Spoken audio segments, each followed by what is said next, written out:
السلام علیکم ورحمۃ اللہ وبرکاتہ۔ قابل قدر سامعین گرامی، آج ہم اپنے گھروں میں برکت کے اعتبار سے بہت کچھ کرتے ہیں۔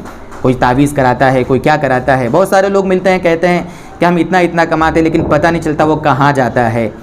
گھر میں بہت ساری ضروریات رہ جاتی ہیں، پیسہ خرچ ہو جاتا ہے، کمائی کم پڑ جاتی ہے، خرچے زیادہ ہو جاتے ہیں۔ تو آج انشاءاللہ آپ کے سامنے 8 ایسے کام ہیں جو ہم اپنے گھر میں اگر کریں گے نا تو گھروں میں برکت کے دہانے کھلیں گے، اللہ کی طرف سے برکتیں آئیں گی، مال میں برکت ہوگی، روزگار میں برکت ہوگی، زندگیوں میں برکت ہوگی، بیماریوں سے اور دیگر پریشانیوں سے، بے روزگاریوں سے اللہ تعالی حفاظت فرمائیں گے۔ اس کے لیے ہمیں 8 کام کرنا ہے اور یہ آسان کام ہے۔ سب سے پہلا کام اس کے لیے یہ ہے کہ ہم استغفار کی کثرت کریں۔ استغفار قرآن و حدیث میں یہ بات ثابت ہے۔ قرآن میں کئی آیتیں ہیں، احادیث میں نبی اکرم صلی اللہ علیہ وسلم کے کئی فرامین موجود ہیں کہ استغفار کرنے سے مالوں میں برکت ہوتی ہے، استغفار کرنے سے بارشیں وقت پر ہوتی ہے، استغفار کرنے سے اولاد میں برکت ہوتی ہے، یعنی بہت کچھ فائدے ہیں۔ تو آپ چلتے پھرتے، اب آسان ہے کیسے استغفار کریں۔ رب اغفر لی، رب اغفر لی، ربنا اغفر لنا، ربنا اغفر لنا، اللہم اغفر لی۔ یا آپ نمازوں کے بعد استغفر اللہ ربی من کل ذنب واتوب الیہ، استغفر اللہ الذی لا الہ الا هو الحی القیوم واتوب الیہ۔ جتنا بھی آپ کر سکتے ہیں، چلتے پھرتے، اٹھتے بیٹھتے، نمازوں کے بعد، تنہائی میں، سب کے سامنے، جہاں پر بھی ہو، استغفار کی کثرت کریں۔ پہلا کام اپنے گناہوں کے اللہ سے معافی مانگیں۔ دوسرا کام ہمیں کرنا ہے کہ تنہائی میں گناہ کرنے سے بچنا، یہ دوسرا کام ہے۔ آج کل ہماری جلوتیں، یعنی سب کے سامنے تو ہم بڑے اچھے بنتے ہیں، بڑے نیک بنتے ہیں، اور پتہ نہیں کیا کیا، کوئی کیا کہہ رہا ہے، کوئی پتہ نہیں ہمیں کیسے القاب سے نواز رہا ہے، لیکن جب جو تنہائیاں ہماری ہوتی ہیں نا، اگر لوگوں کو پتہ چل جاوے نا دوستو بزرگوں، تو ہماری ساری عزت ختم ہو جاوے، لوگ ہم پہ تھوکنا بھی گوارا نہ کریں۔ تو گھروں میں برکت کے لیے، زندگیوں میں برکت کے لیے، مال میں برکت کے لیے، تنہائی کے گناہ جس کو ہم کہیں گے، اللہ کا خوف، خاص طور سے تنہائی میں اللہ کا خوف ہم کرنے والے بنیں، یہ دوسرا کام۔ تیسرا کام اللہ پر توکل، وَمَن يَتَوَكَّلْ عَلَى اللَّهِ فَهُوَ حَسْبُهُ، صحیح معنی میں اللہ پر توکل۔ اسباب اختیار کرے جو بھی ہم کریں، لیکن بھروسہ اللہ پر رکھیں۔ ہم کیا ہیں آج کے زمانے میں دنیا کے دوسرے اسباب پر بھروسہ کر لیتے ہیں، لیکن اللہ جو ہے، جو مسبب الاسباب ہے، جو بغیر سبب کے بھی ہمارے سارے کام بنانے پر قادر ہے، اس اللہ پہ ہم صحیح معنی میں توکل نہیں کرتے۔ حدیث میں اللہ کے نبی نے فرمایا نا کہ اگر اللہ پر تم ویسے توکل کرو جیسا توکل کا حق ہے تو تمہیں بھی وہ ویسے روزی دے جیسے پرندوں کو روزی دیتا ہے۔ وہ کیسے نکلتے ہیں اپنے گھروں سے؟ پرندوں کی کوئی دکان نہیں ہوتی، پرندوں کا کوئی روزگار نہیں ہوتا، پرندے کہیں آفس میں جاب کرنے نہیں جاتے، ان کا کچھ نہیں ہوتا ذریعہ معاش۔ وہ اپنے گھروں سے نکلتے ہیں اور سب شام کو اپنے اپنے گھروں پر، اپنے گھونسلوں میں تروح بطانا، پیٹ بھر کر واپس آتے ہیں۔ تو اللہ پر توکل زندگیوں میں برکت کے لیے بہت ضروری ہے۔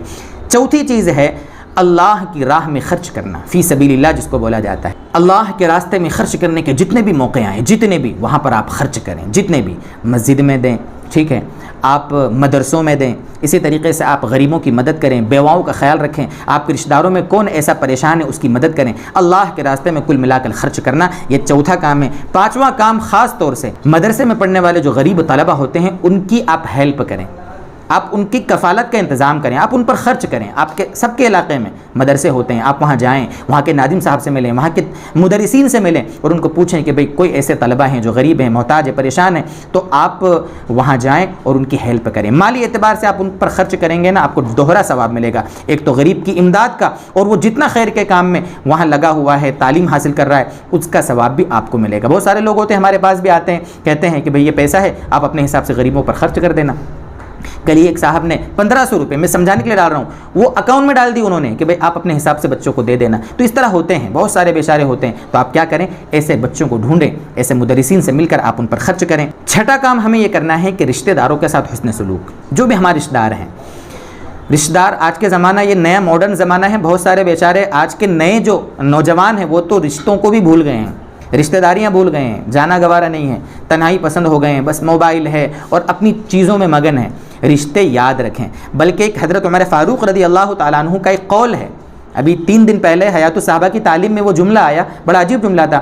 آپ نے ایک طویل بات فرمائی، اس میں ایک جملہ فرمایا تھا کہ علم نسب کو حاصل کرو تاکہ انساب، نسب، یہ جو نسب کا علم ہوتا ہے، کون کس کا بیٹا کیا، یہ جو نسب کا علم ہے یہ حاصل کرو تاکہ اس علم کو حاصل کر کے تم آپس میں صلہ رحمی کر سکو۔ تو ضروری ہے ہم رشتے نبھائیں، صلہ رحمی کریں، رشتہ داروں میں جو بھی پریشان حال ہے ان کی مدد کریں۔ وہ کام ہے جو کچھ ہم کمائیں اس پر قناعت کریں۔ آج ہمارا یہ بہت بڑا گناہ جس کو ہم کہہ لیں، ہمارا المیہ کہہ لیں، کہ آج ہم نے ناشکری کو اپنا شعار بنا لیا۔ ناشکری جو بھی ہم کماتے ہیں اس کا شکر ادا نہیں کرتے، شکر ادا نہیں کرتے. تو شکر کو ہم اپنا شعار بنائیں. قناعت، جتنا اللہ نے دیا اس پر کیا کریں؟ قناعت کریں. چھت اگر آپ کے گھر کی ہے تو آپ ٹین کی جو چھپر والا ہے نا، ٹین والا، اس کی طرف نگاہ کریں اور شکر ادا کریں کہ اللہ نے آپ کو چھت والا گھر دیا ہے. جس کا ٹین کا جس کا گھر ہے وہ سوچے چھپر والے کو دیکھ کر، جس کا چھپر کا گھر ہے وہ فٹ پاتھ والوں کو دیکھیں کہ ان کے پاس تو یہ بھی نہیں ہے.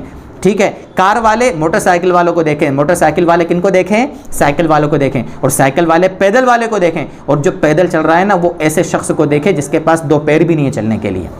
جتنا اللہ نے ہم کو دیا ہے، جس اعتبار سے بھی نوازا ہے، اس پر قناعت کریں. مال ہو، صحت ہو، جو بھی چیز ہو، اس پر ہم کیا کریں؟ صبر کریں اور قناعت کریں. اس سے آپ کے دل کو سکون ملے گا، مال میں برکت ہوگی. اور 8واں کام، آخری کام جو ہمیں کرنا ہے، جو آج کے زمانے میں بہت ضروری ہے، کہ اپنے گھروں کو تلاوت قرآن سے آباد کرنا.